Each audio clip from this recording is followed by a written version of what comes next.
Countries say they are outraged. Both countries believe this is a gross violation of their sovereignty. Both countries have protested, recalled ambassadors. Why are you doing this? In the name of God, the most beneficent, the most merciful, with Pakistan and Iraq, we enjoy very good relations with both of the countries. We have talked and agreed for several times on the necessity of fighting terrorism and providing security to our very long shared borders or agreements between us. What happened yesterday? Actually, 2 days back in Erbil of the semi-autonomous Kurdistan region had to do with the elements and the agents of Mossad of the Israeli regime. They carried out operations inside Iran, terrorist attacks, and Israel took responsibility for them. Especially, there was one against one of our facilities, and the Islamic Republic of Iran. If any kind of action that is carried out by the Zionist regime against our people, the Islamic Republic of Iran will respond to it vigorously. We hit the Mossad base in one spot in the Kurdistan region of Iraq, and we hit it with precision missiles. This does not mean we hit and targeted Iraq. We targeted Israel. That remains to be a common enemy of both of us. But on Pakistan,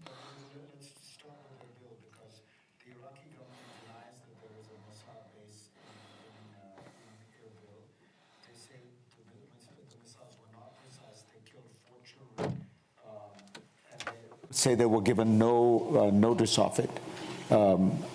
None of this squares with the idea of good relations with Iraq. This is a country that you have claimed to have very friendly relations with. It seems a hostile act towards a friendly government. That is how Iraq is reading it. We respect the territorial integrity and sovereignty of Iraq. We had the intelligence from our security forces about the place and the spot that was targeted in Kurdistan of Iraq, that the intelligence is undisputable, and there are elements of Mossad, and there was the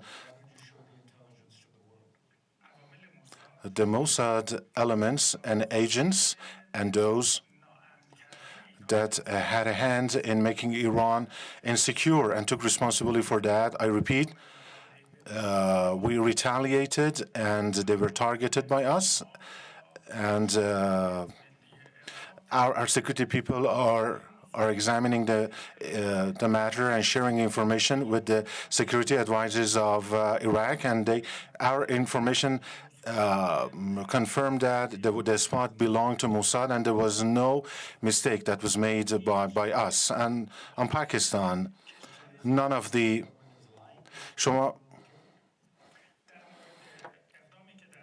about what happened in Iraq, we have a security agreement between us, and according to this, the government and the local people in the Kurdistan of Iraq, according to this, are obligated to provide security to our borders. And what we did, what was within the confines of this agreement, security agreement, and the legitimate right that we have to defend ourselves and any kind of abuse of Israeli regime and taking advantage of the Kurdistan region against us. On Pakistan, none of the nationals of the friendly and the brotherly country of Pakistan were targeted by the missiles and the drones of Iran. There is this group, so-called Jaish al-Adl, which is an Iranian terrorist group, and they are somehow they have taken shelter in some parts of the Sistan and Balochistan province of Pakistan. For several times, we have talked to a lot of officials in Pakistan and the security forces there. They carried out some operations in Iran, especially in the Rosk police station. They killed our security personnel. We responded accordingly. We only targeted Iranian terrorists on the soil of Pakistan. Before this, I talked to my colleague, the Honorable Foreign Minister of Pakistan, and I assured him that we do respect the sovereignty and the territorial integrity of Pakistan, also those of Iraq, but we don't allow our national security to be compromised and to be played with.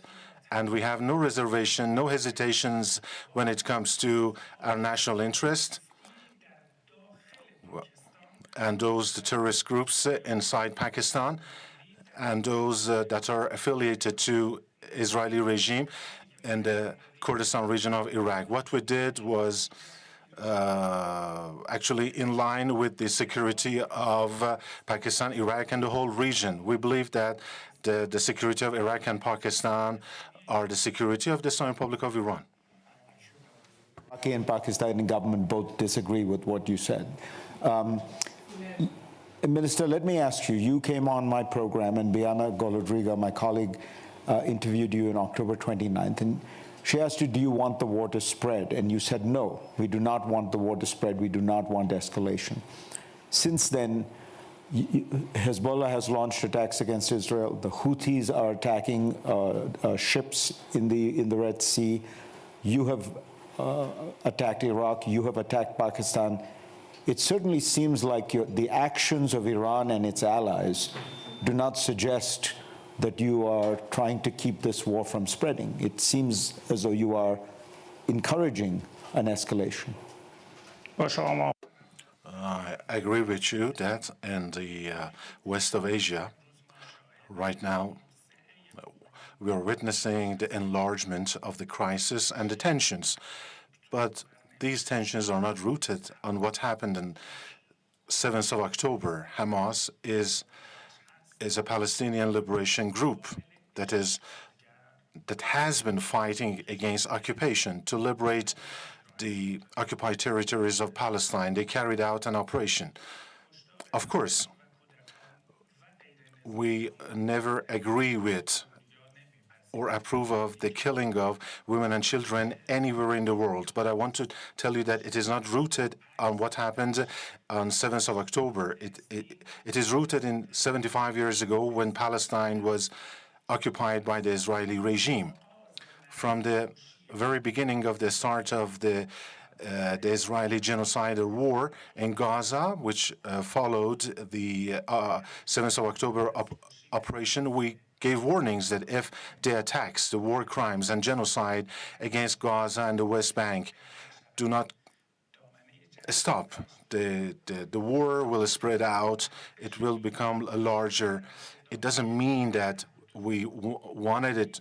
We wanted to play a role in this enlargement. No, it was because we had a proper understanding of the situation and the conditions in the region, and as the result of this, some of those groups that you mentioned, they started to defend Gaza, and the United States made two strategic mistakes. The first one, they threw their weight behind the Israeli regime's war and genocide. And they supported it. It has been unrelenting, and it has continued up to now. The second mistake was that they brought the conflict to the Red Sea and Yemenis. They started this by killing some of the people in Yemeni boats. First, they killed Yemeni people in the boats. And, you know, this maritime security is something that is very important to us, and Yemen also cares about this. But the security in the Red Sea is now very much tied to the developments in Gaza. We will all be at loss if it will be to our detriment if the killings and the attacks and genocide in Gaza do not stop. Because if it happens, then the crisis will persist. Explain to me that you felt Iran had the right to respond to what you described as terror attacks and terrorist groups that were attacking Iran, and you retaliated in Iraq and in Pakistan. Why does Israel not have the right to retaliate to the October 7th terrorist attack?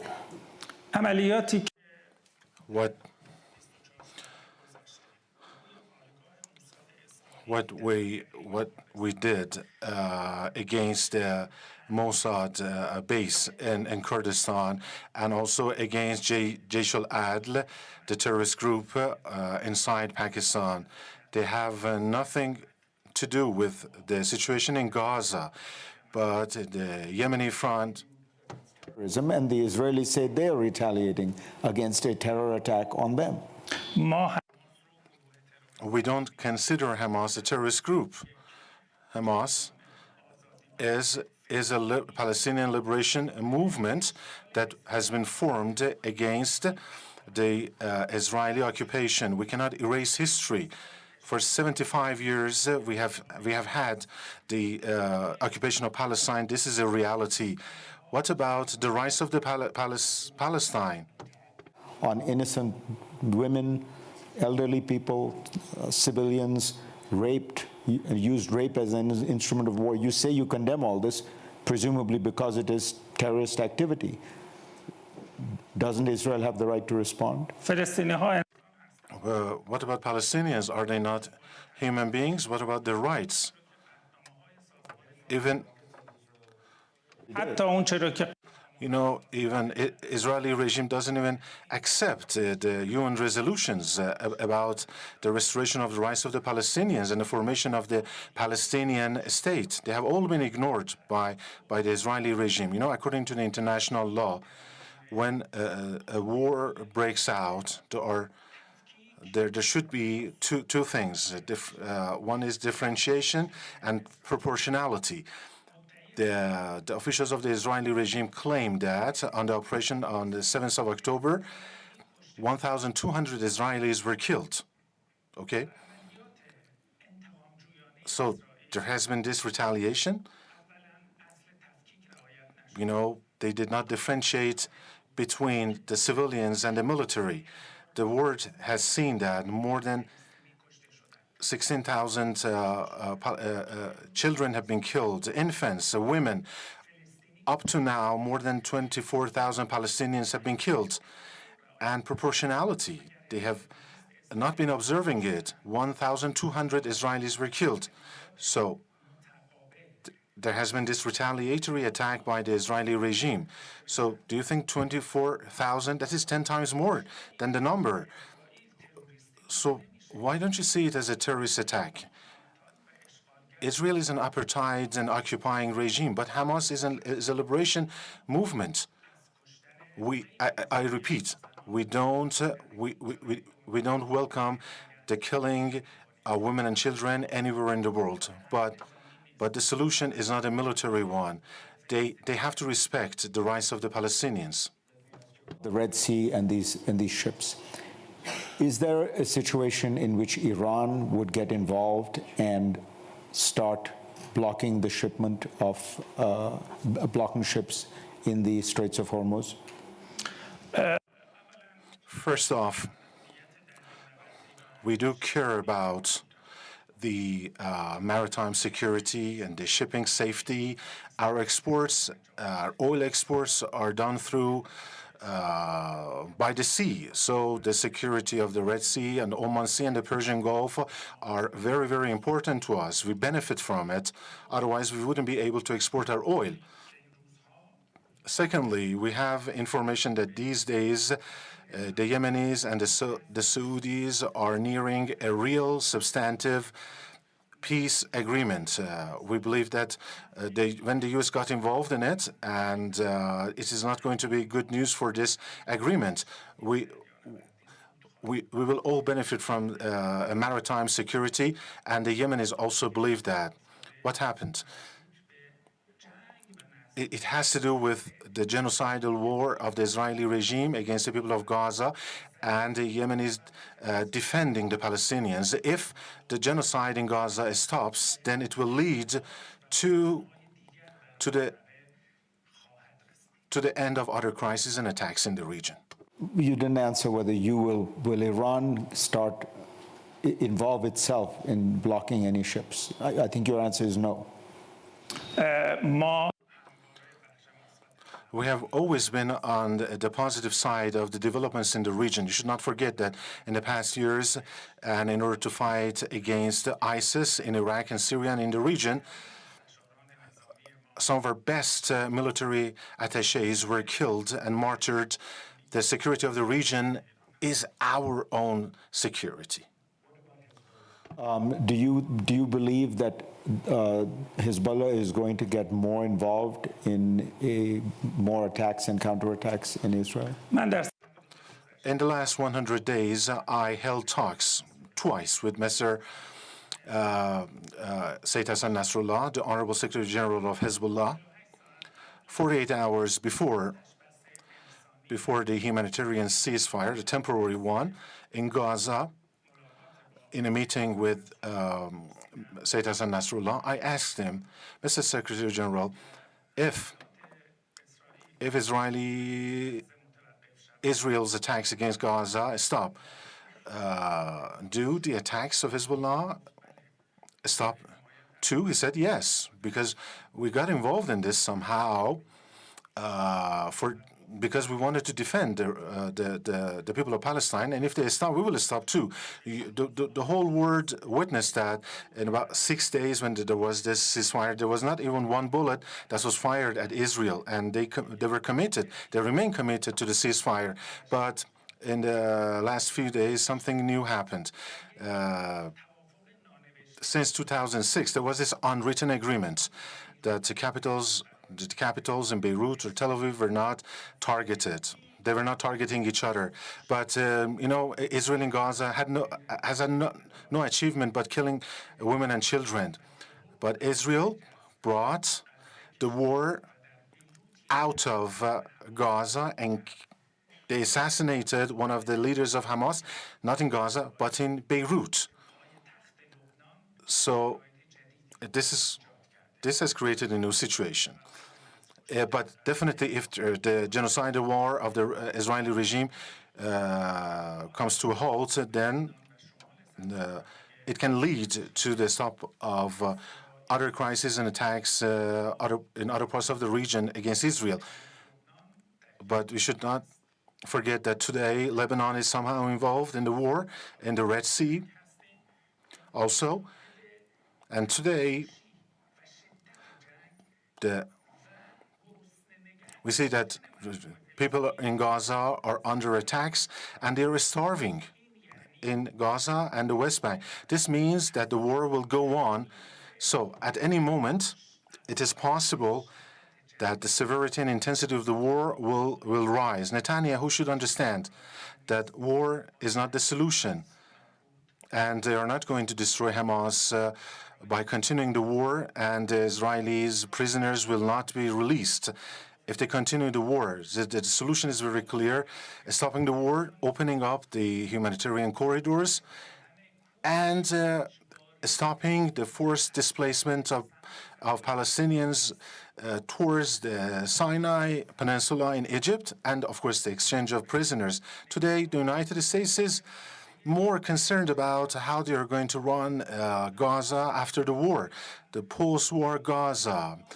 But in our talks with the different various Palestinian leaders, there are some ideas there. The most democratic one is that all the Palestinian leaders, with all their viewpoints and differences of opinion, and having a referendum participated by the Palestinians in both Gaza and West Bank. And naturally, the resistance against occupation, according to what we have heard from the Palestinians, will continue their activities. But about the reinstitution of the rights of the Palestinians, it can be done in a democratic way, that is election under the supervision of the United Nations. But still, Netanyahu is under the impression that the solution lies in the war and continuing it. And they are, of course, relying upon the United States. All the leaders in our region believe that if the war stops today, 10 minutes later, Netanyahu will fall, and he won't be able to continue the war without the support of the United States. We believe that the political solution is something that everybody has to pay attention to, and we never believe that the war is the solution. About a year ago, I would say, there was reports that Iran and the United States were maybe getting to a point of some kind of revival of the Iran nuclear deal. That conversation is completely closed. And I wondered whether you had any comment on that. Why was it not possible to revive the Iran nuclear deal from your point of view? You see, in Dr. Raisi's administration, the current administration of the Islamic Republic of Iran, we started talks with the European countries and some indirect talks with the United States. And ultimately,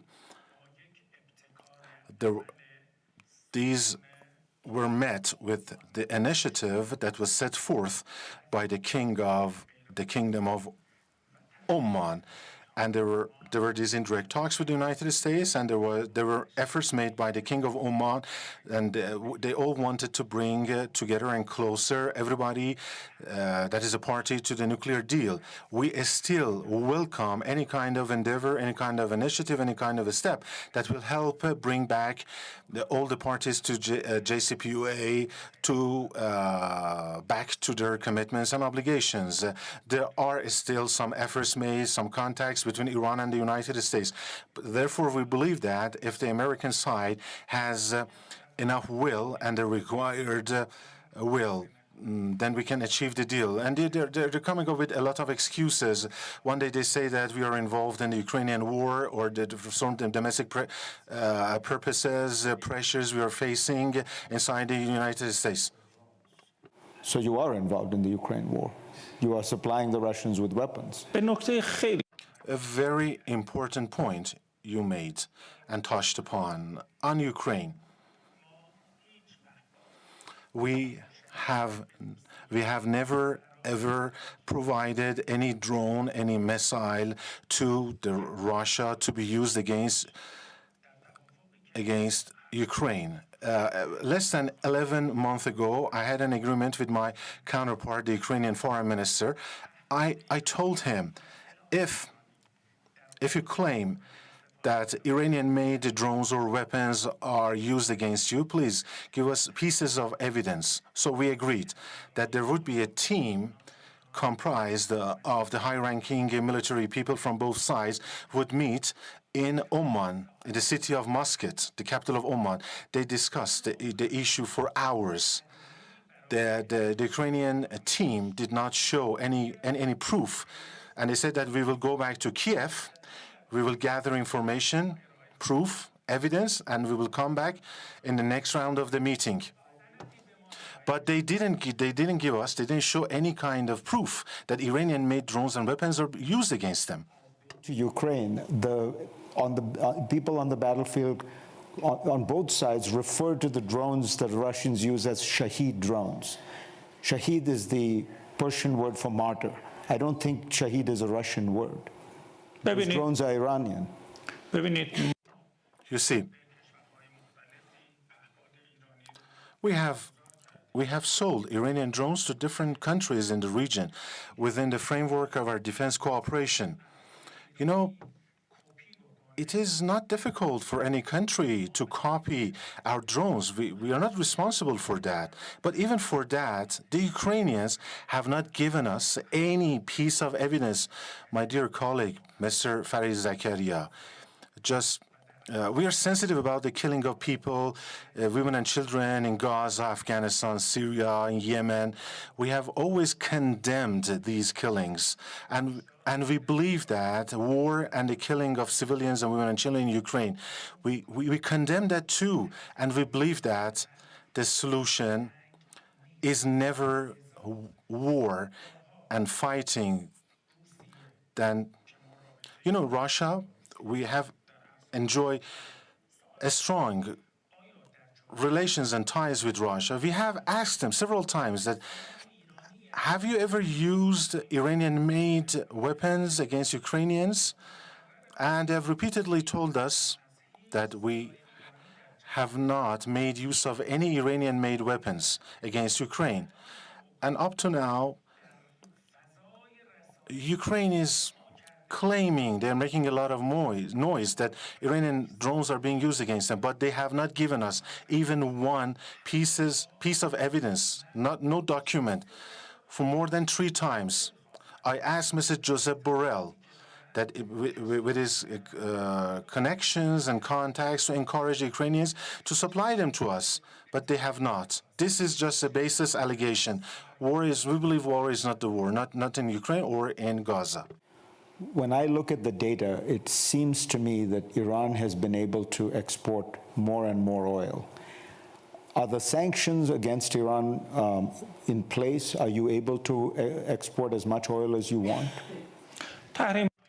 The sanctions imposed on Iran are unilateral, they are illegal, and within the framework of the international law, we consider it our natural right to export our oil or energy.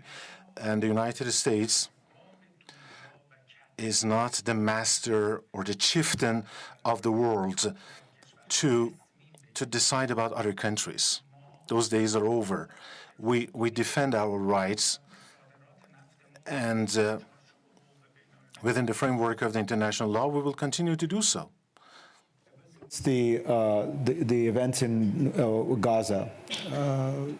Many people predicted that the Arab countries that had normalized relations with Israel, the UAE, Morocco, would break relations.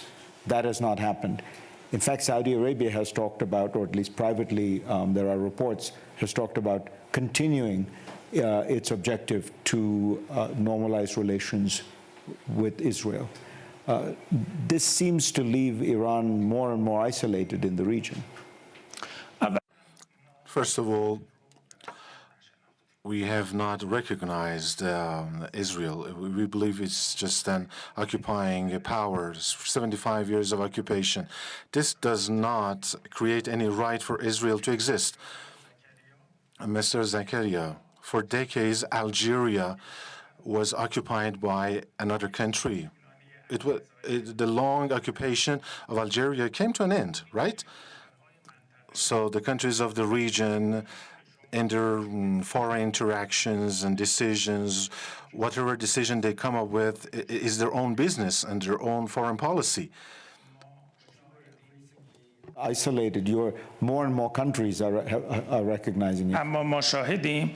But we're witnessing that some countries that during the time of Trump and under the pressure from him, they normalized ties with Israel. They have not really benefited from this, and they are now facing more problems. Today, Israel is the one that is isolated, never been this isolated. The Islamic Republic of Iran is not isolated. The Islamic Republic of Iran is the right part, is the positive part of the developments in the region, because it's our region, and it is very important to us, the security of the region and the progress in the region. In our administration, we have put very high on our agenda the policy of interacting and cooperating and collaborating with our neighboring countries, with all the countries of the world. Dialogue and the progress with all the parties, including the Western countries. This is something that has come to the attention of our administration. Do you want to see an end to the hostility and conflict with the United States? you still are part of a government that encourages the chant of death to America, calls America the great Satan. And yet you say you want better relations, you want to return to the nuclear deal. How are these things, how can these all both be true? There's so much state propaganda designed to maintain the hostility, indeed the rage, against the United States. Firstly, anything that we see that is based on mutual respect by the American administration will be welcomed by us. Mutual respect. If you're respected, we will respect them. Secondly, the problem that is there is that in the year 2015, we reached a deal with the United States. Remember, JCPOA, the nuclear deal. It created commitments and obligations for all the parties. That deal was turned into an official and a recognized resolution in the UN Security Council.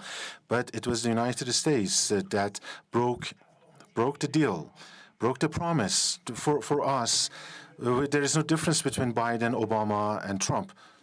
Deal happened, you guys were still chanting death to America. You still had the trampling on American flag. You still had the great Satan as a slogan.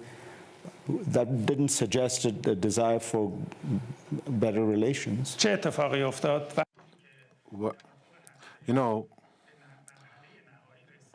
when the nuclear agreement was finalized, they kept violating it from administration of Obama. And the worst mistake, the worst decision was made by Trump. But in our government, we said that we will be ready. We waited for them.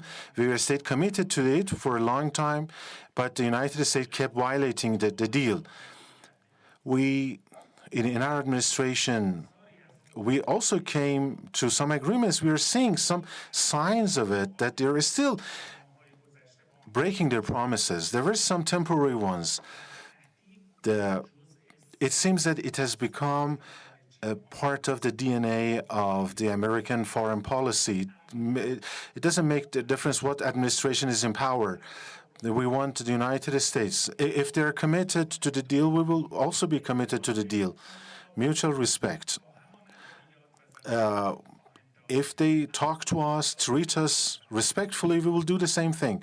But anything unconstructive, the unfriendly, the behaviors of the United States, we will retaliate to them. It will be in the favor of the peace and security of the world if the United States would become less hostile, would become cooperative instead of confrontational. Very much. You've been frank as always. I appreciate that. Thank you so much.